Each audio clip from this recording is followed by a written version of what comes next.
Good evening and welcome to the November 19th Board of Education meeting for the Chester Union Free School District. Mrs. Iannuzzi, can you please take roll? Yes, please respond with present when I call your name. Mrs. DeCrucio? Present. Mrs. Negersmith? Present. Mrs. Arnett? Present. Mrs. Hines Johnson? Present. Mrs. Pena? Present. A quorum is present. We can now proceed with the meeting. Thank you, Mrs. Iannuzzi. Can we please stand for the Pledge of Allegiance? I pledge allegiance to the flag of the United States of America and to the republic for which it stands, one nation, under God, indivisible, with liberty and justice for all.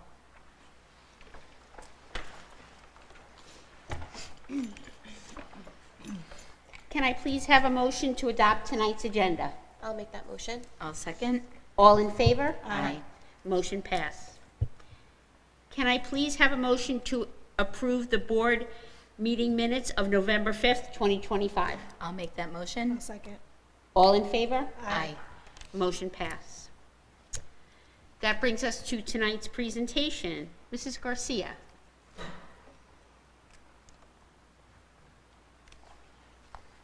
Good evening, everyone. I have a couple of updates for you. First, I will begin with goal numbers 1 and 3. On October 30th, we had our Family Instructional Academy, the tricks and treats of using tech tools. We had approximately 15 families who came in to obtain synergy support and training on parent-teacher conferences. I want to thank Mr. Schwarzkopf for the collaboration and for Ms. Maria Harasme, who supported me in with the Spanish translations. So we were able to help parents navigate the app, download things, so it was very productive. Our school district is continuing ongoing communication and tech support for families. We have had several families call in for additional support with Synergy and navigating the tools. Mr. Schwarzkopf has been assisting families over the phone and meeting with them. I was able to schedule support for Spanish-speaking families, so they've been coming in, been helping them navigate the Synergy platform and Parent Square access. So we thank the families out there for their patience as we navigate a new student information system, but we're working on the kinks. Goal number 2, I'm going to give you an update on the professional development sessions that we had. On October 31st, we had our half day. We provided safety presentations, and we'd like to thank the teacher leaders for facilitating synergy workshops through our in-service academy at Chester Academy. The teachers worked collaboratively with Mr. Schwarzkopf, and he trained them on specific tools that they felt comfortable in, and they did breakout sessions. So Mr. Morrow conducted available reports. He facilitated that with Mr. Schwarzkopf on the different reports that the teachers can generate. And a Google Think workshop was conducted by Mr. DeLeo, Mr. Olive, and Ms. Styler. Then on November 4th, we had our Superintendent Conference Day. We focused on 3 major initiatives. The CES, the Chester Elementary School teachers had their Amplify Science pilot training for the first time. Then both schools received Synergy training and support, and that was offered based on a needs assessment survey. The teachers were given the opportunity to give us feedback on what areas they needed additional support. And then through PLC breakout teams, they had grade level teams or content area teams. Mr. Schwarzkopf met with the teachers individually to provide them with support. Then they had professional learning community teams met to discuss best practices. They met in grade level teams and in content areas. And professional time was provided for faculty to apply new learning in both schools. Off-site professional development opportunities were offered. So the entire physical education department attended the Catskills training that they had at Minisync, and they actually budget for that every year. So we started that last year, and they found it to be very valuable because it was specific to their content area, and they had like over 9 different sessions that they were able to attend based on health, or even there were things for the dance teacher. So it was specialized for everyone in the physical education department. And at the music department, they had 2 options, and as a team, they all decided to attend they had I wrote it down here. They were given 2 options to attend, sorry, for a second, I misplaced my paper.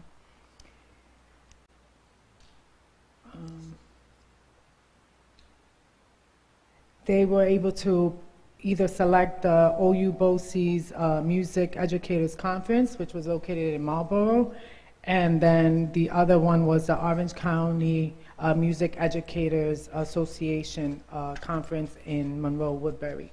So they were looking at the different offerings, and one had a longer PD day, so they all decided to attend that one.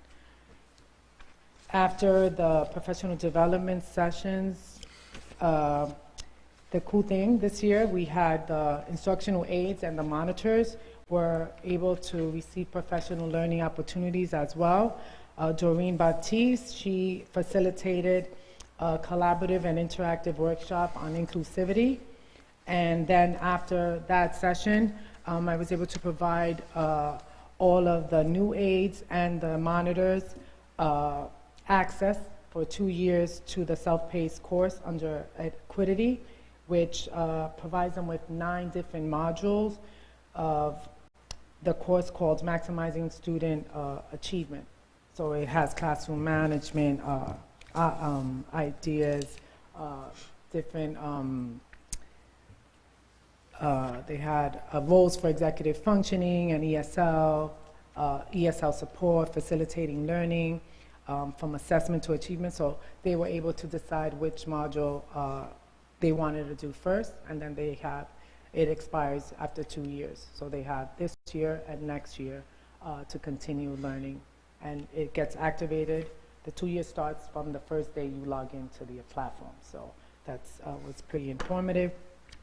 Then we conducted a conference day reflection survey, which was anonymous. And teachers felt comfortable writing their names and giving us feedback on what they felt was the most meaningful part of the professional development, and they gave us ideas on what areas that we needed to improve for next professional development. Then we shared it with the admin team, and then we shared it with the professional learning committee. And that's all I have. Are there any questions?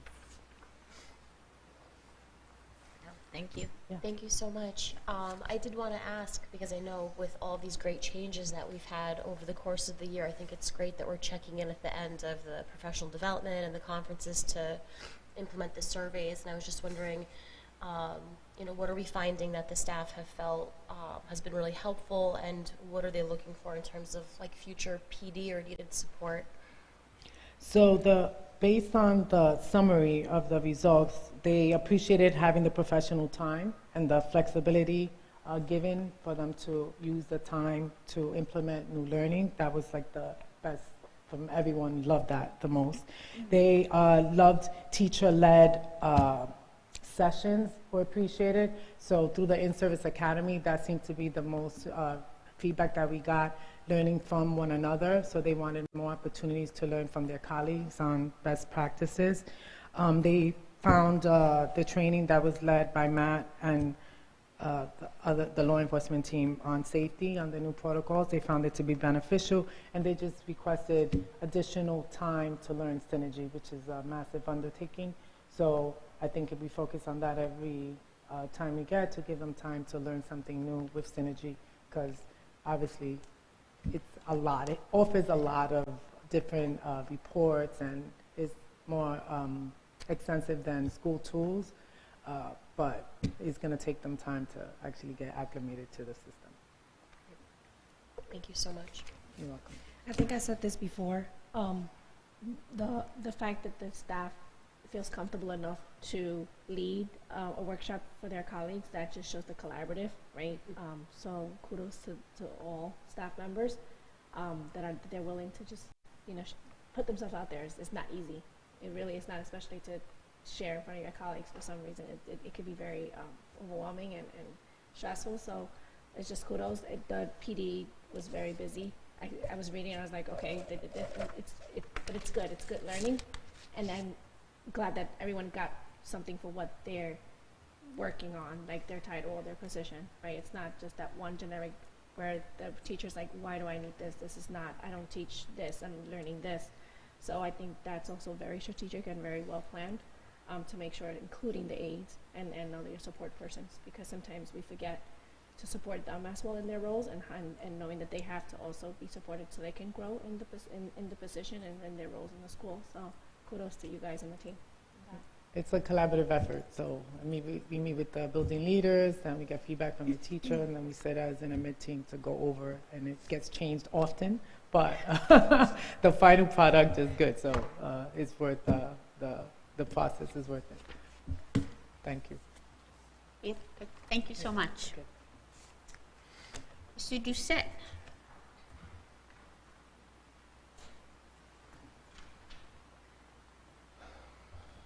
Good evening, everyone. One thing I do want to mention is I personally went to the Phys Ed and Health Conference at Minnesink, and it was, I find it every year that they change the format every year, the topics, and it ends up being, I find, one of the best professional development workshops that we go to. It's nice for the Phys Ed teachers to kind of have that specific focus when they go to something like that, so sending them off campus like that. And what I've noticed in the last few years, everybody sends their Phys Ed and Health teachers there. So it ends up being a really great day of collaboration for all the Phys Ed teachers in relatively, close proximity. Because a lot of these conferences you have to go to Albany or Saratoga or whatever. It's nice to have something right in our back door, and the Catskill region does a very good job with that. So that was definitely something we want to continue doing. For athletics, we had our coaches meeting we actually had it with chaperones. So we had our meet the coaches night, which is something that we had talked about with our parent advisory panel, which I'll get to a little bit later. But we decided to do something a little bit different this time because we had tried it for several years. We used to do the general meet the coaches night, and it just, our attendance started to get low, and we had some issues with it, so we switched to individual meetings, which I've spoken to with the board before, individual coaching meetings with their parents. And the problem was they were getting a little disjointed, right? We were having these meetings after practice, before practice, and it's just some of the parents couldn't get there. The communication wasn't great. So we decided to go back to a Meet the Parents night, and I decided to format it like open house.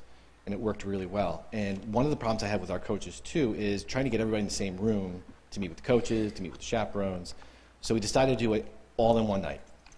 We started with a coaches meeting at 5 o'clock where we brought the chaperones in as well, so that the chaperones and the coaches all have a clear picture of what each one's responsibilities are, and how they can team up. And there are a lot of good suggestions came out from the coaches to the chaperones and vice versa, and how we can make some of our events run a little bit smoother. So that was a added bonus because I had planned on going over some rules and expectations, but there ended up being a lot of collaboration, which was great. Now, having everybody there worked out great because the chaperones got to go home, and then our coaches stuck around for Meet the Parents night. And we did it like open house. We had a general session at the beginning. We went over communication, academic eligibility, and a big one was modified versus varsity versus JV playing expectations. What are the expectations when you're on that team? As you rise through those levels, how does it change? So we were able to have a good conversation about that. We talked about booster clubs and various other topics. And then we did breakout sessions. And we had each team assigned a classroom. Parents got to meet with their coaches and go over their expectations that were above and beyond what we normally go over as a general athletic department. It was an overall successful night. We had a lot of positive feedback. There were no questions at the end, which was great. And I had asked a couple of people, why aren't we, how come no questions? They said, well, everything was answered because we got to meet the general athletics, but we also got to go and talk to our individual coaches and hit them with our specific questions. So it worked out very well. I anticipate attendance will increase as word gets out. We did advertise it several times before this meeting. Turnout was okay, but I expect that as more and more parents get used to this and we get it more on our social media, on the website, on Parent Square, which we did do, I expect the crowd will get a little bit bigger. A couple of things for you. Maple Avenue, I'd like to thank Matt DeRosa and Brett. We had talked about this last year. So we put that brand new scoreboard system in the gym, and one of the scoreboards was starting to break down, which is why we needed to replace the whole system. They were as old as the building was. One of the scoreboards still worked really well, and we had talked about trying to repurpose this. It has officially been repurposed. It was hung in the Maple Avenue gym last week. We were just in contact with Daktronics trying to figure out the proper cable that we're going to need to run the scoreboard, to run the controller, and we are back to having a fully functional LED scoreboard down at Maple Avenue. The last scoreboard we had down there was an old light bulb screw-in Pepsi Dowser scoreboard that was sitting on the wall that had been there since, I have no idea how long it has been there, but that's long since gone, and this is a nice update to that Maple Avenue gym.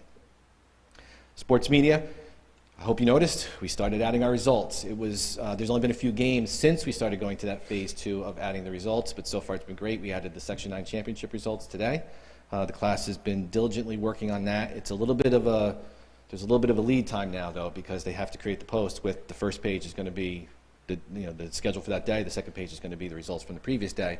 So we can't always post it that very, that next day. It's going to be later in the day because we have to collect all that information and put it in. But we're still trying to get that out as quickly as possible. All right, now the exciting stuff. We have some state championship updates. CL Johnson won the 100 fly at the Section 9 meet. She's our section champion. So I was there for the second straight year, and for the second straight year, I have to say, it is one of the most intense championship experiences I have ever been a part of. It's just wild. So many people crammed in such a small space, and everybody's just happy. I mean, we were high-fiving after she won, and it was a good time. So she'll be competing Friday. The doors open at 9 up at the Webster Aquatic Center, and she will swim. The meet starts at 10, so somewhere in that area she'll swim. That's the prelims. If she advances out of the prelims, then on Saturday she'll swim for the state title. Zoe Arnett finished 43rd at the state cross-country championships. She finished 43rd, but the more impressive number there is she finished, and this is only in her class, she finished ahead of 72 other runners up at that meet. And considering, again, that we don't have track, we don't have adequate running facilities, and something that we've been addressing the last few months, hopefully here, that is an impressive feat for one of our athletes to do that. Which brings me to winter sports. We actually have quite an impressive turnout so far. I can't give data yet because we still have the modified sports are still registering up until Monday, and that's when their tryouts start. So once that happens, I'll be able, in my next board presentation, to give you data on how we compared this winter to last winter, which I usually do every year for you. But if you walked in the gym today, you would have seen full girls basketball teams at both levels, same with the boys. The track program is full, boys and girls, and the wrestling girls and boys also both full. We have quite a few athletes coming out. Specifically boys basketball. If you had walked in the gym, there was almost 50 players just for JV and varsity in the gym trying to try out. I said this last month, and I'll say it again. Something that's changing here with the culture is that the students are not afraid to try things. And that's something that was always in the past, do I really want to go out? Kids are going out and they're not afraid. And they understand that they might get cut or that the rosters are limited, but it's not stopping them from going out anymore. And they're accepting constructive criticism, being able to coach these students. It's starting to change lately. And I credit that to a lot of what our coaches try and do. I credit also to the communication in the off-season with Google Classroom and things like that, making the off-season workouts more accessible to everyone. Our coaches are welcoming, they teach in the off-season, and they have high expectations during the season. And it creates a high standard that these students want to be a part of, which is why we are consistently winning on many, many of our teams. So the kids are excited about it, and they want to be a part of it. So that's, like I said, kudos to our coaches. So the JV varsity tryouts are underway. Modified starts Monday. The schedule has been sent home for everyone. I'm going to resend it again for modified. It's been sent out 3 or 4 times already. It's on the Chester website. It's also on our social media platforms.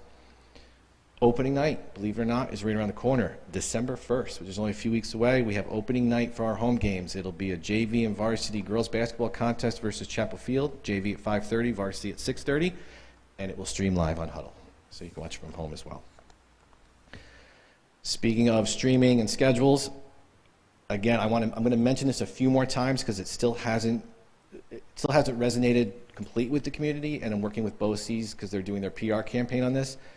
Arbiter, which we used in the fall, is now our school again, which is what we used last year. So for anybody that didn't hear this last month, they're going back to the old system, and that is going to be the system for the rest of the year. The website has already been changed, the Chester UFFD website.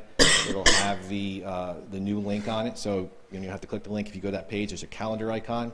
One of the things that was talked about at our meeting was having a bigger icon so you can see that it was an actual calendar. Click on that, it brings you directly to the Chester website, which is live.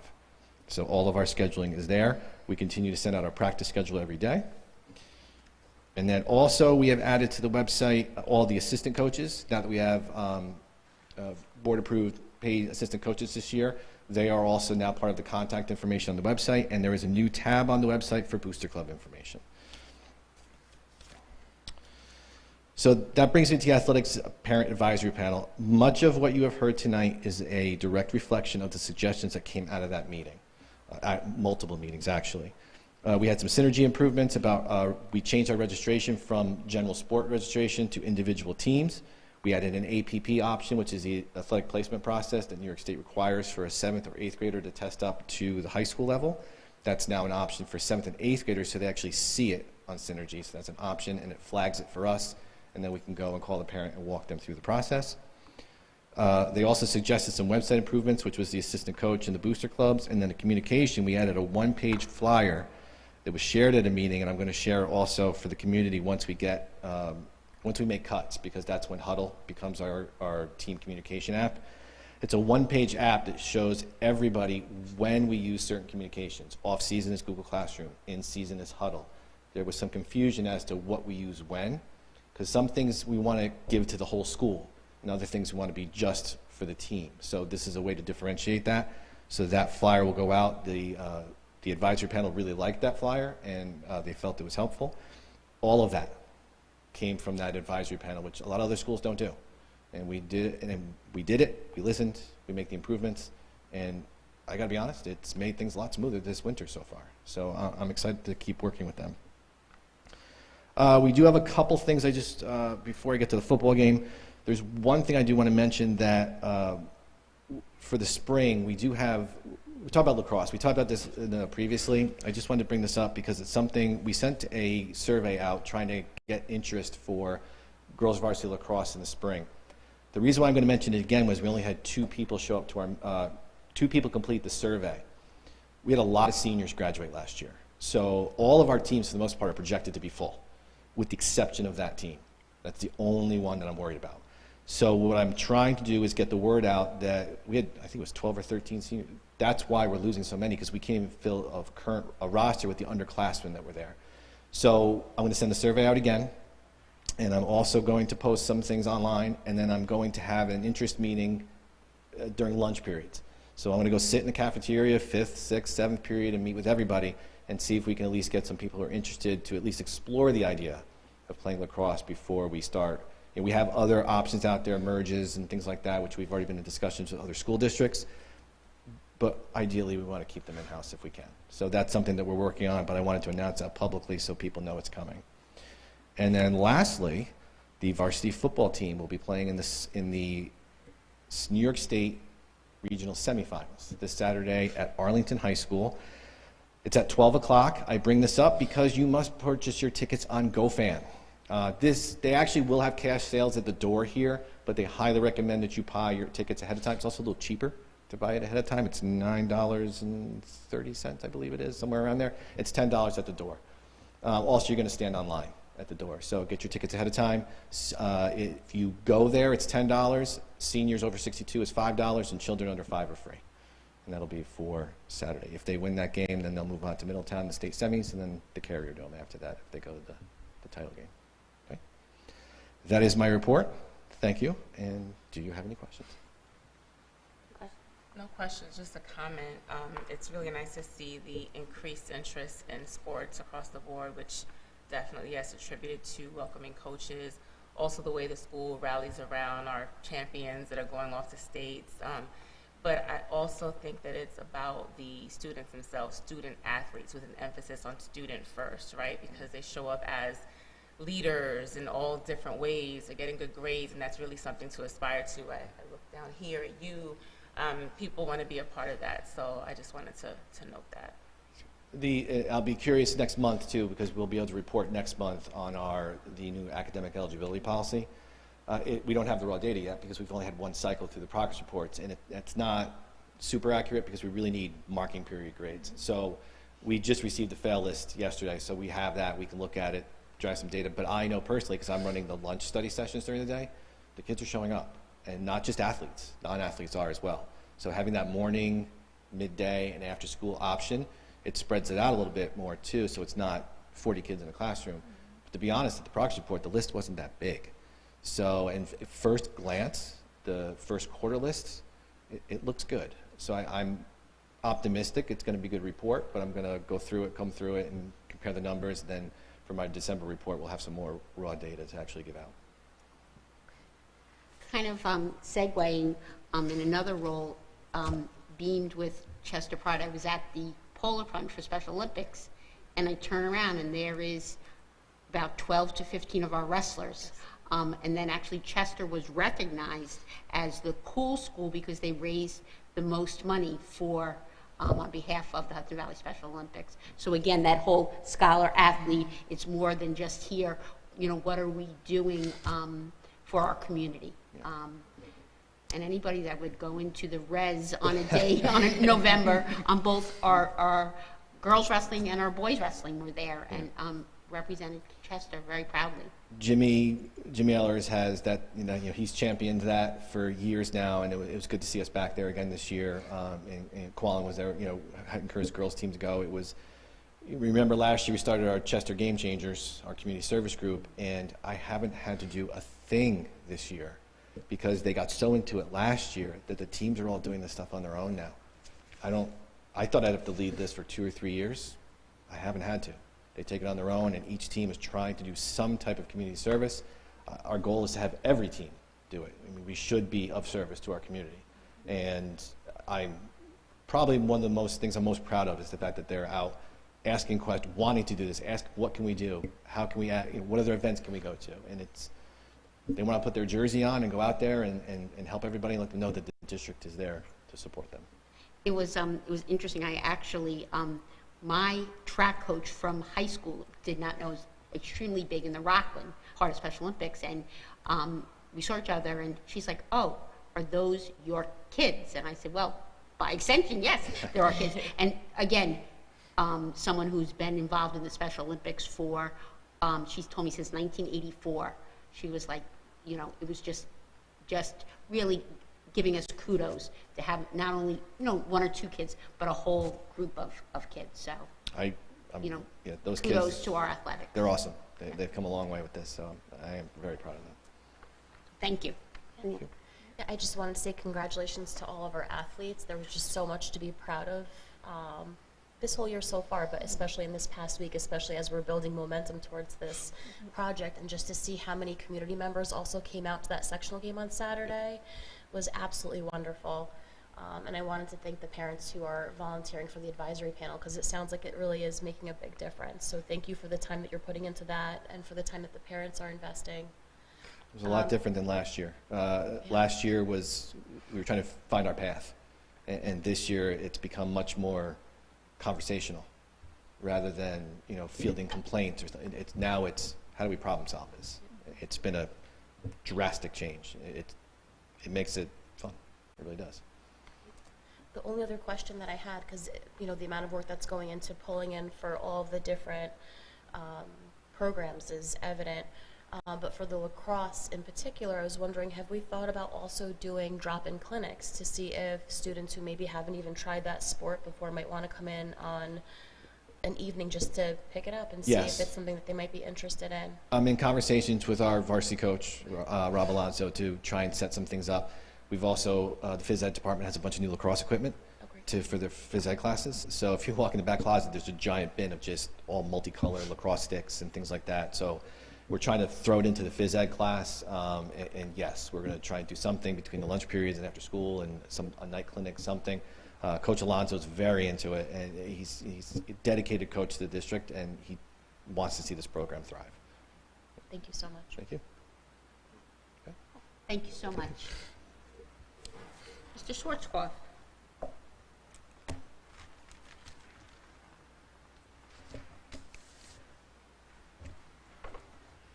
Good evening.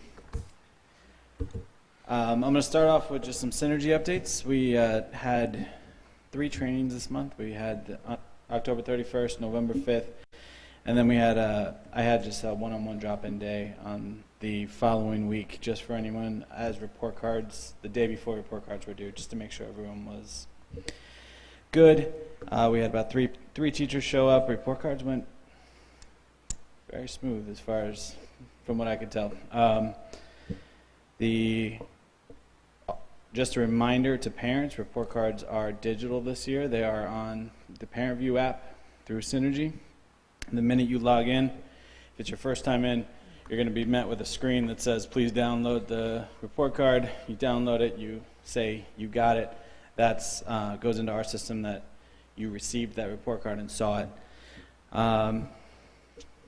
So we're now through our first progress report, our first report card, first quarter. So we had kind of a month of winding down, tying up loose ends on a couple things, and we are gearing up for some new projects. So we, as Mike mentioned, sports registration, we made a lot of changes with the sports registration this season. We have the changes that we want to make now for the spring, so we're going to start implementing that soon. The next big step for Synergy is kind of where Synergy shines, which is the analytics dashboards for us. So we finally have got the base of it pretty well set. Now there's about 15 different dashboards that we're going to be building for the district that will give us data on attendance, on previous test scores, on iReady scores throughout the years, on a particular child, on a class, on a section of kids. So as those are built, then we can pull out particular reports and actually give them to teachers. So day one, they can see, here's my class, here's their iReady scores for the last 5 years. Here's where their reading level is. Here's where their phonemic awareness is, whether they've increased or decreased over the last year. So that, again, it's going to take about the next 8 months to start to build those 15 dashboards out, but by start of next year, we'll start seeing the dashboards mid-December this year. The first, as we get them built, we're going to be putting them out. And then we should finish sometime around July. We also have a couple of just projects around the building that we're looking to do. We finally got our E-rate back. So all of our Wi-Fi upgrades got approved. They are ordered. They're not in on-premise yet, but they will, once they get on-prem, we'll start replacing all the access points as planned. We are looking to do a little bit of a different setup with the Board of Ed. We're going to mount these cameras, put a screen up there, so when you guys are turning around for presentations, you don't have to. We'll have a screen right there so you guys can see those as well. It'll also help when we have presenters in. They can see what's up behind them. We're also trying to create kind of a community learning space in the cafeteria as well. So we're looking to put either a screen or a projector up there with the sound system so that we can do smaller. A lot of the times when we do trainings with teachers, we're in that maker space, and up to 15, they're at tables and they're good, but the minute we go over 15, we kind of go up those stairs, and now all of a sudden I ask them to bring a laptop and they're trying to type while they're like this. So this will give us a space where people can sit, have a table in front of them, work. It'll also give the sports a spot where they can watch film as well at night. So those are the kind of 2 projects. I don't want to step on Matt's toes, but we also have, I've been working with him on the signs and some cameras coming into the properties as well. We finally, again, don't want to step on his toes, so I won't mention the doors, but we do have the door access control is all set up. I spent the last month making over 180 badges for the elementary school, for teachers who didn't have them, for substitutes, for everyone. We spent 2 days last week testing the badges during the lockdown procedure to make sure that those all work as intended.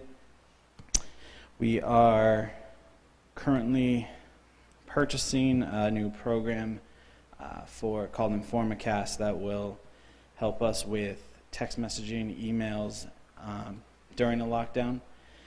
So we can create a list of people who should get a text or an email during a lockdown, during a fire drill, etc. And we also, this program will allow us to take over the desktops in the classrooms and actually flash those things up on the boards while those kids are learning. But we can take over those boards, put whatever message we need up on that board as well. So we've got a couple big projects coming up. We're winding down a couple of pretty major projects as well. Synergy's ongoing, but I think we're kind of through the really big hits at this point, hopefully. So, you got any questions? I don't have a question. I just wanted to comment. I wanted to thank you and Mrs. Garcia for your collaboration for the Family Instructional Night. I think it's so important, all of the things that you're doing in-house, where you're meeting with the teachers, making sure everything's running smoothly, all of that, but that community outreach piece is huge. It helps to make it not just in our building that is everything's going smoothly, it helps for it to kind of flow everywhere. So I really appreciate it because it gives the community, the parents, the students, the knowledge on how to navigate what we're doing and a little bit more of even the whys of what we're doing. So I really appreciate that from both of you because I think that sometimes is the impact of that is huge. Honestly, I'll thank you as well publicly. I've gotten so bogged down in the weeds with some of the problems and fixing things recently that is not the first thing on my mind, and it's the first thing on Dia's mind all the time. Is really just getting people to feel comfortable in this building, getting people to feel comfortable in the school with the programs that we give you guys. And Dia has been great to just remind me to be like, hey, working is great. People need to understand it and people need to be trained as well. So I really appreciate her for just pushing that all the time and just a constant reminder of why we're doing all of this as well. So thank you both. I was wondering, since this is the first year that the report cards have gone digital, are we able to check to see that all of them have been opened or to follow up with families who may not have been able to access it for any reason? Yes and no. There's not a singular report that actually prints that out. I'm working on trying to get one. We can go in if we want to check on an individual child, we can go into their documents folder and we can see that someone opened this file on this particular day. But there's not a report to say these children didn't yet. So that is something we are aware of. We're working on it. One thing that's great about this company is when we bring those concerns up, they get it for us. It's not just that we don't do that. It's if it's a report especially that we need, they might take a little bit of time sometimes, but they do get it for us. So not yet. That's my answer. Thank you. Thank you for your past work and your ongoing. Appreciate it. Mr. DeRosa.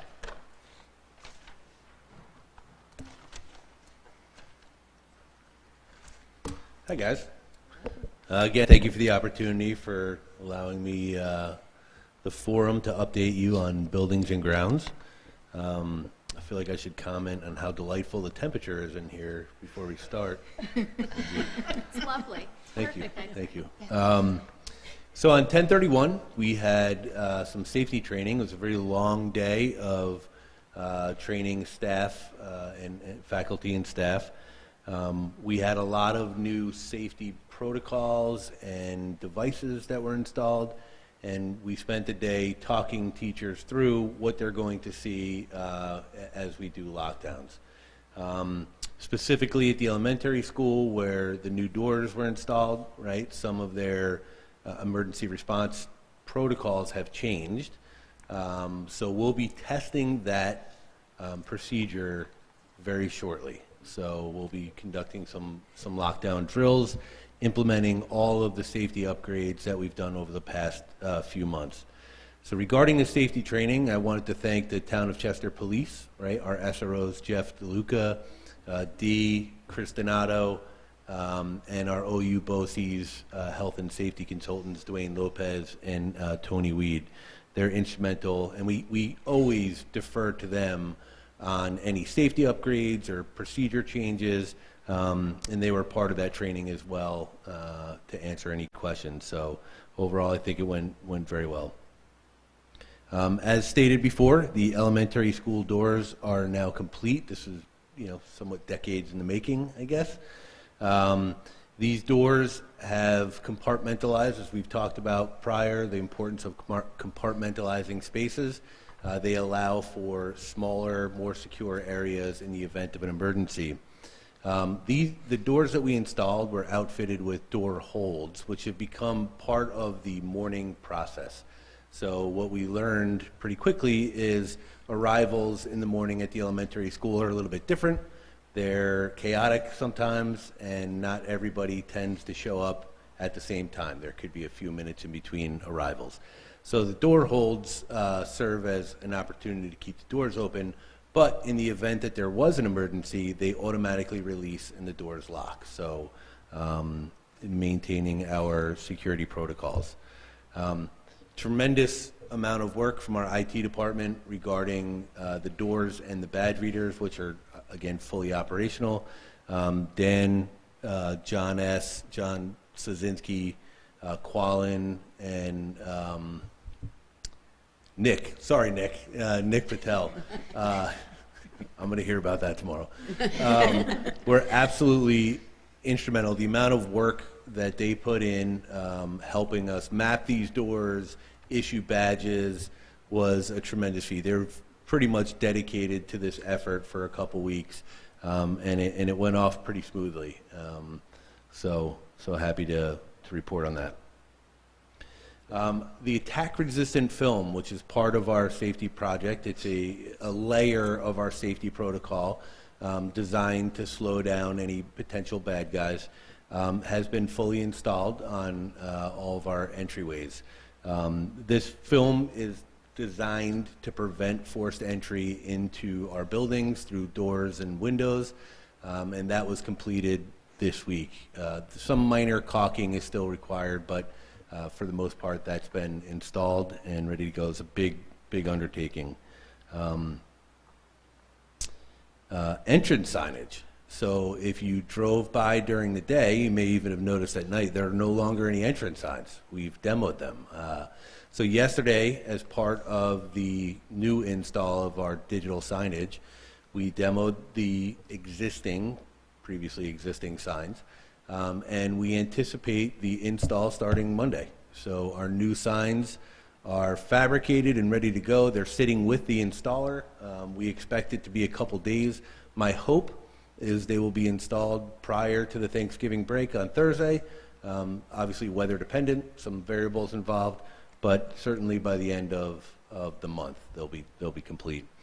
Again, thank you to Dan and Nick for their help in the infrastructure, and training on how to use these digital signs has started yesterday and will continue through next week, training our office staff and anybody who will be working on the signs.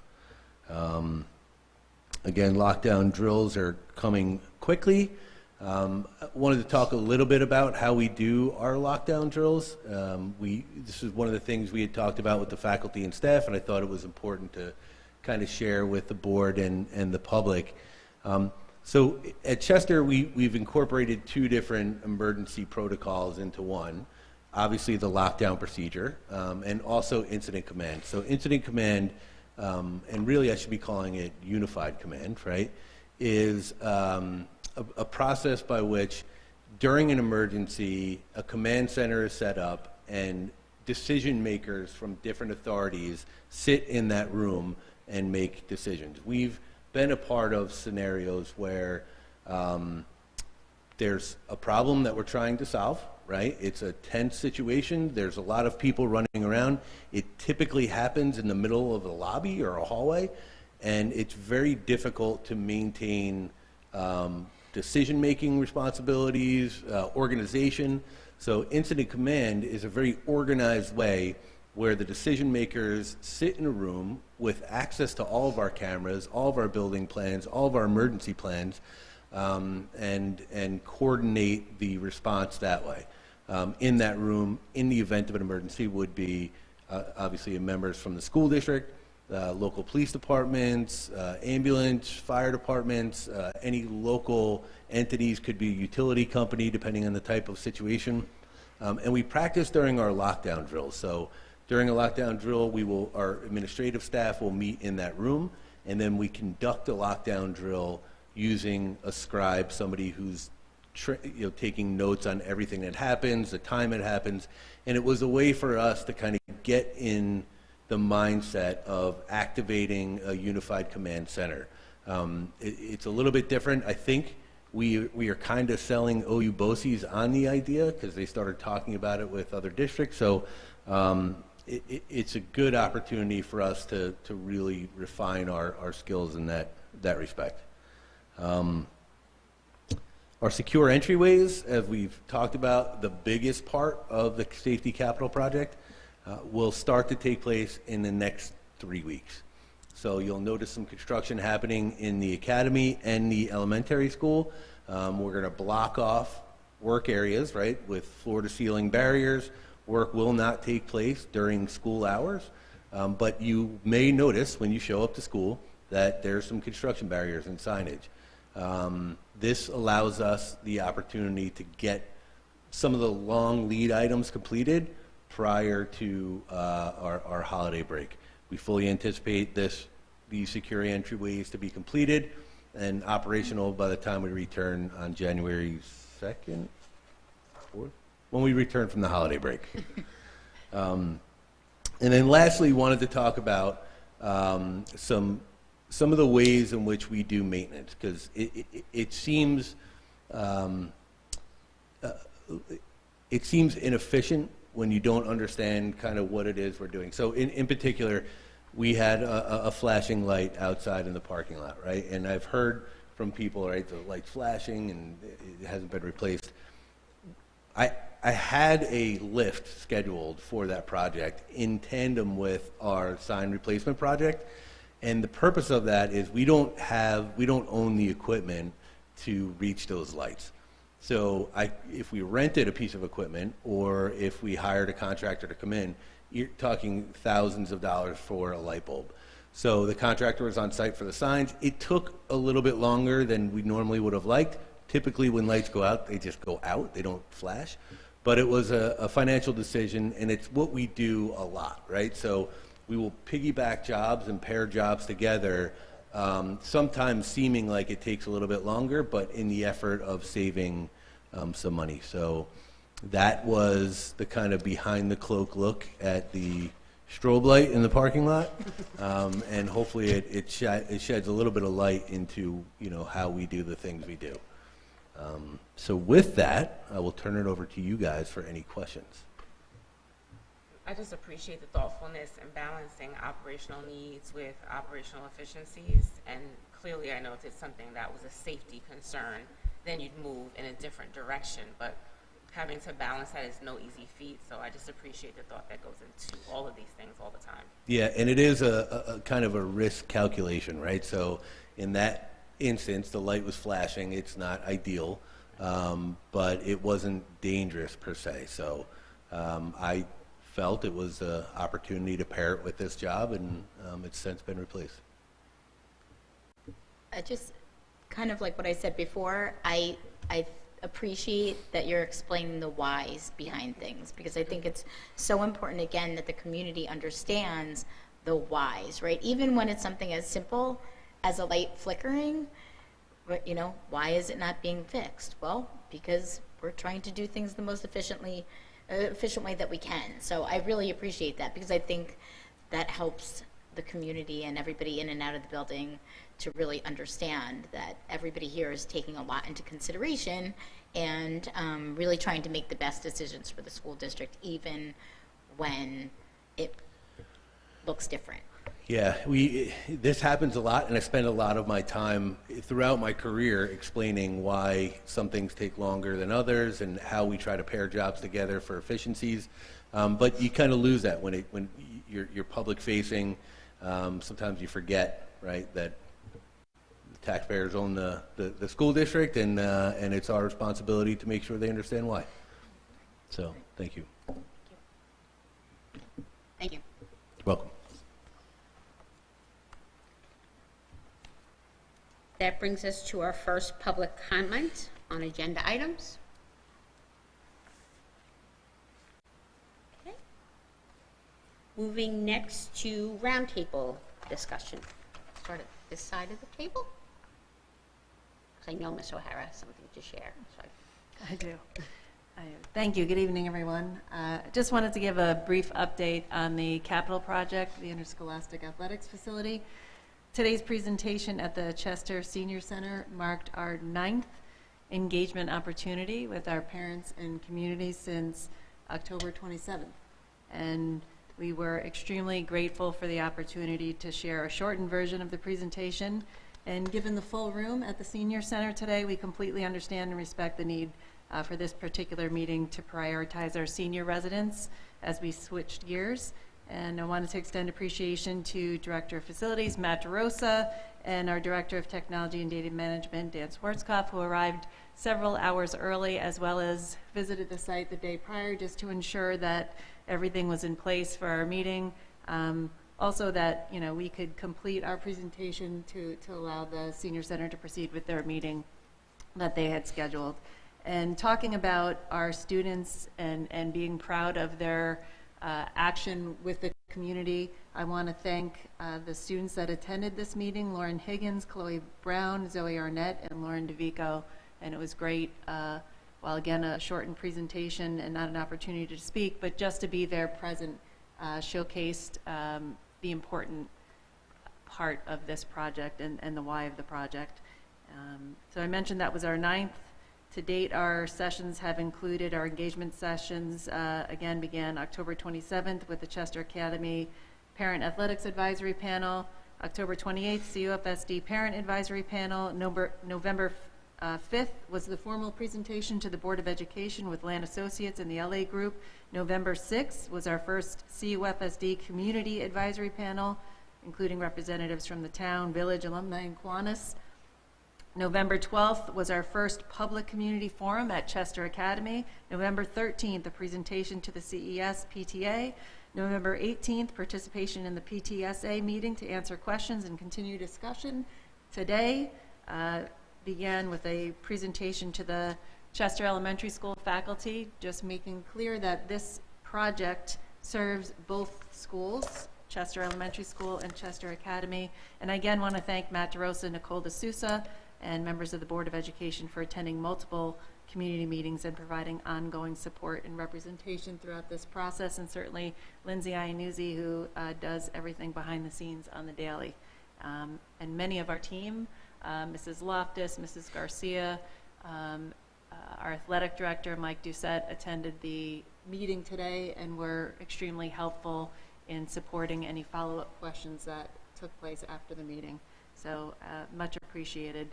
As we also appreciate all the students, including Brooke, who is in the student video, and all of our coaches and staff and teachers that were able to speak to what the project means to them. And that video was recently shared on social media for all our families and also available in Spanish.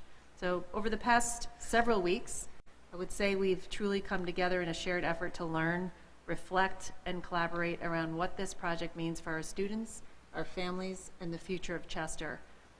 And on behalf of the Board of Education, we want to express publicly our sincere appreciation of everyone who has attended a forum, asked a question, shared feedback, or participated in any of the many discussions across our district. It makes a huge difference.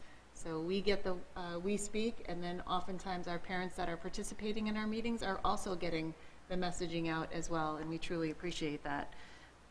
I will repeat the importance that all presentations, materials, and updated FAQs are available on our district website. For anyone whose questions have not yet been addressed, or if there's interest in an additional community forum, additional meeting, personal meeting on site, you are more than welcome. So please reach out to that dedicated email address on our webpage so that your interest in a additional meeting, whether just for yourself, a small group, is accommodated. And truly together, this has been a community-wide effort to shape the future of our Chester schools and the Chester community, which is really exciting. As always, the Board of Education and our team, and it is truly a team effort, are committed to transparency, thoughtful planning, and open communication. We will continue to share updates and ensure every resident has access to clear and detailed information as we move forward towards the December 16th vote. I do want to also just make note that all Chester District residents will receive a capital project mailer, which is scheduled to be sent the first week in December. So thank you, everyone, truly for your engagement and partnership in this effort.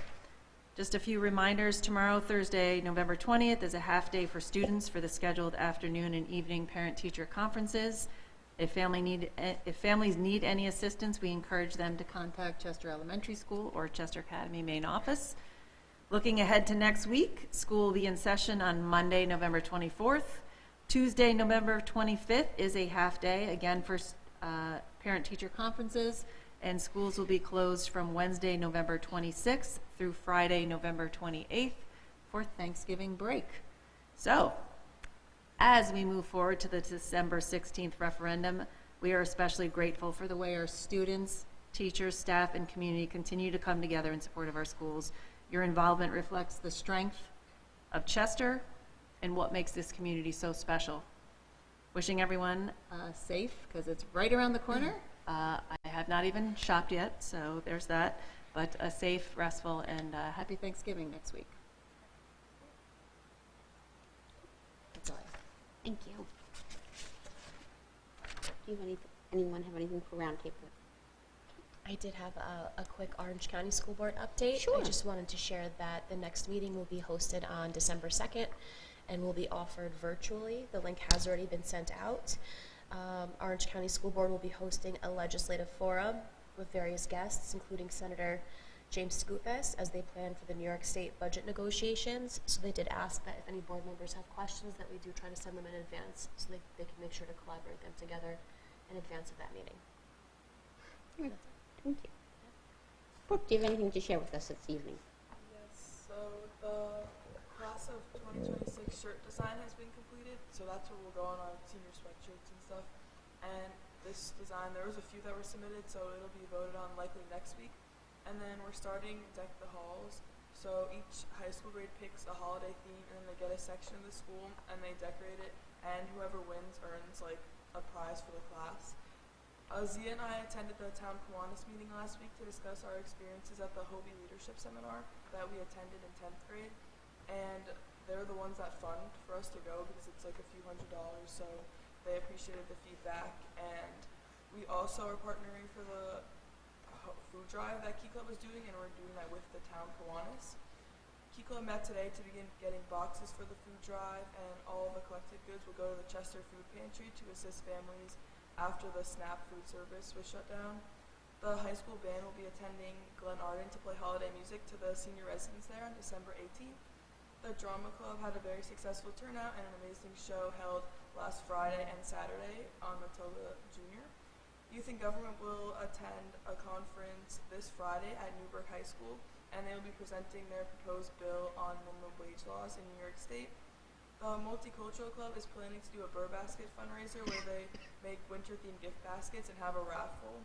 And that is all I have for today. Thank you for listening. Thank you so much. Anything else for roundtable?